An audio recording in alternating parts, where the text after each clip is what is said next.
நல்லெண்ணெய் விட்டு பட்டை ஏலம் கிராம்பு கொஞ்சோண்டு சோம்பு போட்டு நல்லா பொரிஞ்ச உடனே கருவேப்பிலையை போட்டுட்டு கட் பண்ணி வச்ச வெங்காயத்தை சாம்பார் வெங்காயத்தை போடணும். சின்ன வெங்காயம் போட்டு நல்லா வதங்கினோடனே இஞ்சி பூண்டை போட்டு அது தலையில் கட் பண்ணி வச்ச தக்காளி 2 போட்டு நல்லா வதக்கிட்டு கொஞ்சம் உப்பு போட்டு மூடி வச்சு வதக்குனா ஜாம் மாதிரி வரும்.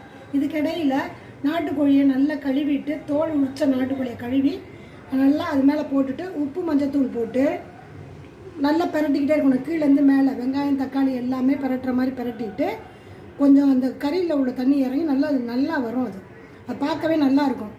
மஞ்சத்தூளுக்கு அப்புறம் மிளகாத்தூள் மல்லித்தூள் 3 ஸ்பூன் மிளகாத்தூள் 3 ஸ்பூன் மல்லித்தூள் அப்புறம் சீரகம் மிளகு சோம்பு கசகசா இதெல்லாம் லைட்டாக வறுத்து பொடி பண்ணி போட்டுடணும். போட்டுட்டு கீழையும் மேலேயும் நல்லா பிரட்டி விட்டுட்டு ஒரு அரை சொம்பு தண்ணியை ஊற்றிட்டு மூடிடணும்.